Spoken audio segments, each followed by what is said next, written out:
Okay, every single mic fader is faded up in the studio right now, and that is for very good reason. Brockhampton are in the building! Yeah! Guys, Hello. Guys, what a pleasure it is to have you here at Radio 1. Welcome to the UK. First of all, how has your trip been so far? Matt Champion, I'm asking you. How's my trip been? Yeah, to the UK. Talk in the mic. I've enjoyed it a lot. I got to see it a little bit yesterday, and I'm staying in Cricklewood.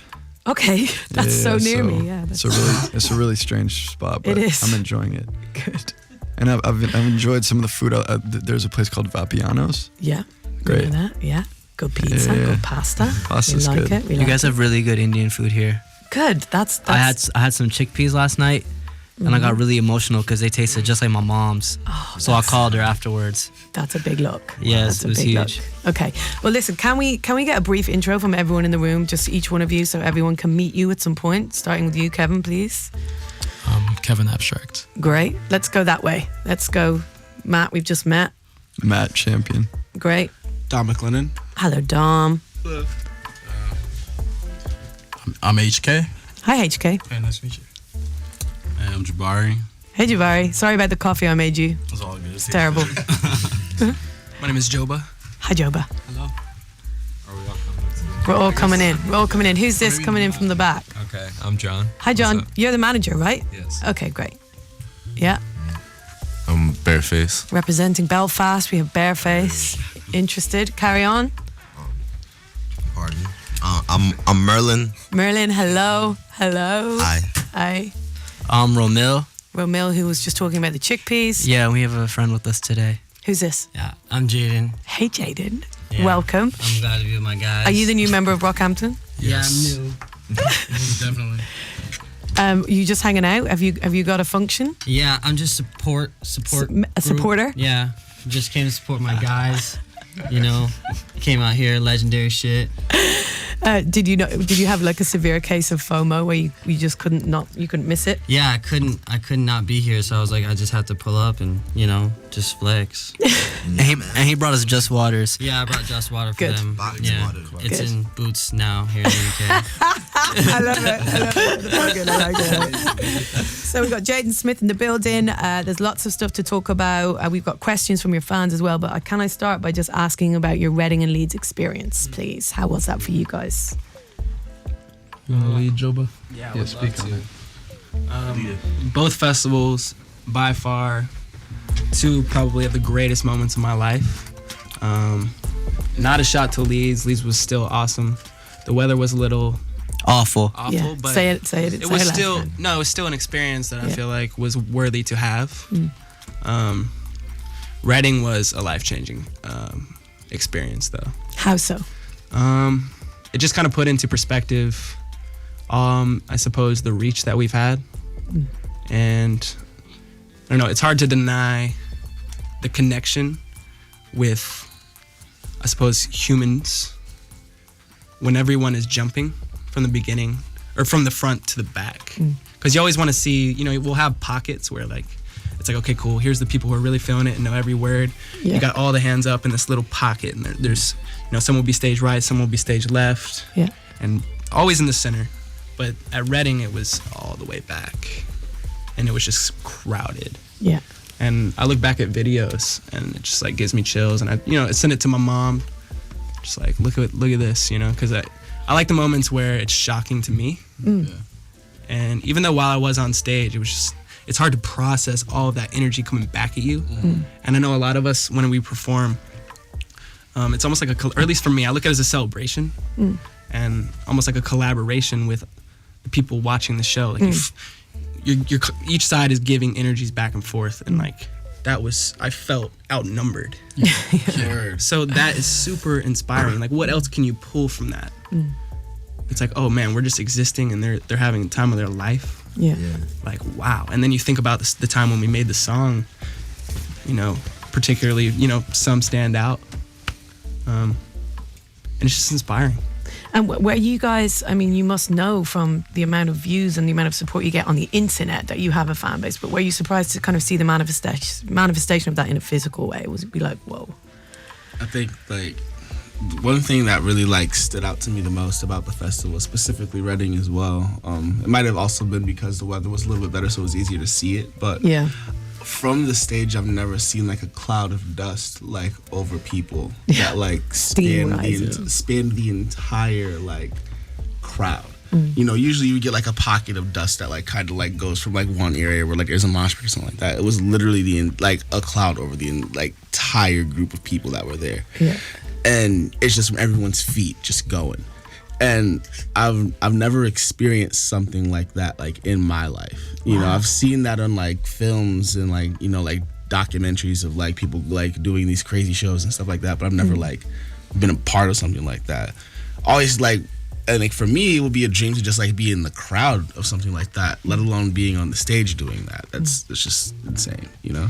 So that was your gig, and that was in a tent, a very large tent, and then you ended up on a different stage. Oh yeah, as well. that was so awesome. Walk us through that moment, please, Ramil. Oh man, What happened? somebody else speak. I can't do it. You see how hard I was smiling? He's overwhelmed. I follow you. I follow Kevin on Twitter, and you were kind of like, I felt walked through it because I wasn't there, and you were like, okay, so Pharrell's just asked us to come up on stage. Had you guys met him before this point? Right before. The night before. The night before we met him, and he also brought us on stage in Paris. Okay. And before he brought us on stage there, we met him like right before they went on stage, which was really crazy. Yeah. And I was eating at catering, and they like messaged the group chat saying that Pharrell like got the whole crowd to chant Brockhampton, and then he was like asking for us to come on stage, and I go to the stage, I see Merlin and John on stage, so we just jump on there with him, and we're there, and it's just like best time of our life. And then the next day we do it again, which was insane. Wow. The first show, I was in the crowd, just like in the middle of the crowd, just kind of experiencing it, and then I just see John and Merlin walk on stage. What is going on right now? Dude. Because I didn't even hear him call us up. I just was like so into what was happening that like I just heard our name, and I was like, what is going on? Like this is like simulation just like completely like shattered right now. Yeah. So just even that had me tripped out, and then getting to be on the stage is just like, it's like an out-of-body experience. Yeah, that's what I was thinking. Surreal. Out-of-body experience. Okay. Well, I'm very glad that Reading Leeds treated you guys so well. We're going to hear 1999 Wildfire from that performance, the initial performance. Thanks, Pharrell. Right now. Let's do it. Thanks, Pharrell, big bro. There you go. That is Brockhampton 1999 Wildfire. We have Brockhampton here at Radio 1. There's been so much excitement. You can always tell from this perspective, like when people are excited, because all the staff are kind of like, when are Brockhampton coming in? You were like hanging around the kitchen looking for glimpses and stuff. So yeah, we're happy to have you here on your first trip to the UK. Sorry we're late. It's fine. Don't worry. You weren't even that late. You were like 2 minutes late. So you guys have got a new album. The name is Iridescence, is that right? I know it's changed a few times. Mm-hmm. So it's finally Iridescence, and it's coming out when? In September. In September, okay. Can you tell us anything about it? Yeah, we could talk about it. We're making it right now.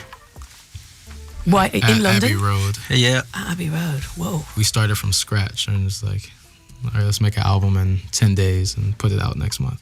Wow. Yeah. And was Abbey Road always a goal for you in terms of studios, or did it just end up like that? Just like, you know, so much history there. So it's like, why You've not? got to take a photo of you all walking across the zebra crossing like the Beatles. I don't think there's enough like. You have to do I don't it. think there's enough crosswalk for us. No, you can squeeze in. You could do it. It wouldn't be like crossing. It'd more just be like us standing like this. You know? That's fine. It's so fun working there. Yeah. Say something. What's It's it so like? fun. I've never even been inside it. Okay, what's like your favorite thing in the world? Macaroni cheese. Okay, just imagine going to like the macaroni and cheese capital of the world. Okay. It's like everything macaroni and cheese. like they're like fountains of macaroni and cheese. Yeah, they have like every single cheese in the world and every kind of macaroni. So He's not lying. It's every like bit of Gouda, equipment, everything. Have they got some legendary old stuff? And then when I you bet? go into like a different room, they're like, yeah, this is where they made Kraft mac and cheese, the very first one. And you just feel it's so sick. It's awesome. Yeah, it's great. That's a great way to put it. Great knowledge. Is that the first time you've ever tried to make an album in 10 days? To do it that succinctly? 10 days. Well, we did the first saturation in like 3 weeks. Okay. And then we did the third one in like 3 weeks. The way we like to make music is we'll announce a project when there are 0 songs, and then Yeah. we take that pressure and then try to make an album really fast. Okay, and how's it going this time? It's great. It's been a blast. Is that why Jaden's here? To come and Oh no, I'm just here for moral support. moral, he's a supporter. He's a supporter. Right. And water and support. Yeah. Yeah, Two very important things. everybody should have a friend like Jaden. Because everybody needs support and Jaden Smith is And crazy. water. Hydration. Yeah, What a he brought me crazy guy. water. Facts. I mean, what a guy. What a friend. I'm Gotta stay serious. hydrated. It's true. Have to. And is the making of this album, does it feel different? Obviously, you're in London, so it's going to be different. But does it feel different in terms of what you're making and what you're putting into it? Yes, and if it didn't feel different, I think we would probably hate it. Okay. Because we kept making music before this album, and it all kind of felt like similar to the stuff we made before. Yeah. So that's kind of why we wanted to get away and make the album in London instead of Los Angeles. Also, it's different being in the studio. We're used to being in our house, Yeah. but How does it affect the creative process in that way, being in a studio? the music is louder Mhm. because of the speakers. Mhm. You don't have to worry about neighbors or anything. And it's just, I don't know. It's cool to like. We've kind of brought our workflow to the studio. No, absolutely. We have. What is your workflow? How does that So go? we're not really advocates for vocal booths. Okay. We kind of just leave a mic in the middle of the room, and we'll have like a bunch of synths and like guitars and instruments plugged up at all times. Yeah. So like if anybody has any idea, they could just go to the instrument right away and record it, or like record their vocal right away. Mhm. And we've kind of just brought that same philosophy to the studio, like the actual recording studio, except it's Abbey Road, so it's way more fun than my bedroom. Because we did the first 3 albums there. Yeah. And then like there's like a couple like really like I don't know. It's like if you want to like really like nerd out about it, like all of the things that you would use on a computer to like get like different vocal effects and stuff like that, they have the physical version, The analog. right in front of you. Yeah. So it's like just being able to say like, hey, can we get blah blah blah compressor, and like someone just comes and brings it in, or even like a synth that you've never seen before. Like I walked in today and there was like something I'd never seen before on the table, and I was just like, what the heck is this? Yeah. And you know, I haven't gotten a chance to play with it yet, but they're probably already using the song and I don't even know it. You know, like like stuff like that, and it's just like I don't know, it's really cool. How do you decide when a record's finished? Who goes, okay, put the stop sign up, we're done? God. I can imagine that's a difficult process with so many creative heads in the studio. I think like the main objective whenever we're making the music is to get as many ideas out Yeah. as possible that are like concrete and consistent. Yeah. And then from there, we just figure out a way to arrange that. And, you know, sometimes things might get reduced or, you know, moved around. Like, maybe I'll like record like a 32 bar verse, and then we just find like 4 bars of that verse that's really, really cool. Just like repeat it twice. And then just like put that in the middle of the song after someone else's verse. And, you know, like doing different things like that just throughout the whole process. You can imagine that for every individual component that kind of like Yeah. makes your song at the end of the day, you know? I love it. I think that you might be the only band I've ever heard of that have gone from producing records in your bedroom to producing records in Abbey Road. That's pretty amazing. No, I think the Beatles did the same thing. Did they? Yeah. I love it. Migos. Can I talk about what you say in your music as well? Because that feels really, really powerful and really refreshing, and also something that I've never heard before. What's it like to be gay and be like an out rapper? Because I know of, I could count on one hand. It's a very rare and beautiful thing.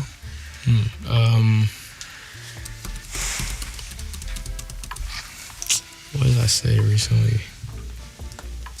Who else is gay in the group that can speak on this? Anyone else? Oh, looks like it's just me. Oh no, I mean, the way I see it is I have to exist in a homophobic space in order to make change, and that homophobic space would be the hip hop community. So me just existing and being like myself is making change and making things easier for other young queer kids. And I guess where was I going with this? Oh, I don't want to be labeled as like a queer rapper. I just want to be a rapper, but I want to be me and express that and just like break new ground on the way. Yeah. it feels like as you say, by existing and being able to be yourself freely on the mic, the connection to your fans, all of you, in terms of the honesty, and there's no kind of screen, there's no like censoring what you want to say. We embrace transparency. Yeah, but the connection is so intense, it feels, when you see your fans. Hip hop's all about expression. That's why I got into it. Sure. You know, so. But it's also all about fronting, and it's about self-aggrandizing, and it's about, you know, it's about boasting. It's kind of inherent in the culture, isn't it? Yeah. I feel like the root of it, though, is expression, which is what, like, I try to stay married to and let that lead me and guide me throughout us reaching success, I guess. You know? Yeah. Do you feel like the kind of transparency ethos that you have has helped you to grow as a band? I feel like your fans really latch onto that. That's a really important thing about you guys as a band. Yes. Yeah. It's also like helped like our relationships in the group. The fact that we're able to be so transparent, not only on the music, but like with each other. Yeah. And talk to each other. Because a lot of times, if you don't talk to somebody, you kind of just let your brain go crazy and you'll start coming up with like things that aren't really true. You know what I mean? Yeah. And then sometimes too, like even if you do talk to people, if you don't have the right language or, you know, the emotional intelligence to have a conversation where you can be at a level playing with someone when something might be a little bit heated, and try and like step back and be objective again. If you can't figure that out, that takes practice, obviously. And, you know, we've had a lot of practice together doing stuff like that. And that, like, has helped us all, well, helped me personally become a better person, I think. You know. Can we hear some music, please? Should we do it? Yes. Let's do 1998 Truman, and then after this, we're going to get some questions from your fans. Okay, we have Brockhampton in the building, and that was 1998 Truman. What a song, what a video. And there's some great questions from your fans. I mean, there's loads, but we've had to filter them down because we'll be here till next week. So let's kick off with Clancy. Clancy says, is there any features to be expected on Iridescence? Wait, like Clancy, like out there, our manager? Clancy, is this you? No. He's saying no. I mean, do you want to answer it? You don't have to. You don't need features. It's about bloody... No, there are no features. There are samples. Okay. Yeah. Okay, good. Aaron, if you could recruit one artist to Brockhampton, anyone, alive or dead, who would it be? And why? Who do you think would work well in Brockhampton? That's a great It's got the right kind of... Really interesting question. Got the right... I've never thought about that. I mean, it's pretty vast, isn't it? I vote RZA. Ooh. That'd be interesting. RZA? I was gonna say Dr. Dre, but I feel RZA. I'm wearing a Wu-Tang sweater. So RZA, we go with RZA. Why RZA? Just 'cause I feel like he has a great understanding of what it is that I try to bring to music. So I'd love to have someone I could really learn and like take note from, I guess. Yeah. For sure. And I could just not do anything and let him be the greatest. Everyone could just sit back. Yeah. I'll just do whatever he tells me to do. Nick Donaldson, who do you dream of doing a collab with? I mean, yeah, that's kind of similar, but... I mean, we gotta say Pharrell. You know, Put that in the ethos, yeah. I can imagine that people are reaching out to you now. Not really. No? I was surprised Pharrell wanted to meet us because like for real. no one too big has like. Okay, let me take that. There are people who are big who we respect and admire who have reached out, but like it's not as crazy as like when an artist gets big and they get all these cosigns. Yeah. It's not really like that with us. So it's a little bit more. I think people who genuinely like our music reach out. Yeah. Which I'd like too. So. Yeah. Because it's the real deal. Yeah, exactly. Yeah. Okay, so Momo said, what's your sleep schedule like at the moment? It's really bad. Oh God, all over the place. a lot of wincing, a lot of hands on head. There's no sleep schedule. It's just when necessary. Do you all live in a house together? Yes. Yeah. And how does that work? Do you have a cleaner? Well, Yeah. The mom in me is Yeah, worried we do. for this. We do. They You come do? like twice every They're 2 weeks. when it's crisis mode. They're very Okay. interesting people. Okay. Yeah. They be smoking weed. And so, are just all of you bad sleepers, or is it just the schedule's insane? I mean, I've been. Well, I've been on both. it depends on the period we're in. So like right now, Yeah. album mode, nobody's really sleeping. Okay. Listen, don't listen to him. He doesn't sleep at all, period. So Really? Even out of album mode. Yeah, sometimes I do. I'll put it like this. The other night, we stayed up. I mean, we worked what, like 20 hours? 24. Oh And God. Literally got to a point where everyone was just asleep on the floor. Like people kind of just fell where they were. At Abbey Dropping like Road. flies. Yeah, I just crashed upstairs. Yeah. Is there beds in Abbey Road? Is there couple sofas? There's a bed. Just legendary rugs. Yeah. Okay, nice rugs. Soak that in. Soak in all that. Yeah. Honestly, the floor is really nice. Like, Yeah. plushy. We all slept on Paul McCartney's rug. Okay, good. Yes. I want to ask a question to Bareface because I'm obsessed with the fact that there's an Irish person in Brockhampton. How do you be from Belfast and end up in Brockhampton? Sorry, can you repeat that? How do you be from Belfast? I'm just speaking on behalf of everyone from Ireland right now. How do you end up in Brockhampton as someone from Belfast? How did it work for you? It was really bizarre. So I just happened to be. I was in New York at the time, and there was like just some kid I knew from like Twitter, like I barely knew him. Yeah. He was like, "Oh, do you want to come to like this studio in New York and like come work with us or whatever?" So I was like, "All right, yeah, okay, I'll go." Yeah. And then Romil was there, and then he like played me some like beat or whatever. And it's like, "Oh yeah, the drums are sick on that," and he's like, "Oh yeah, I'll send them to you."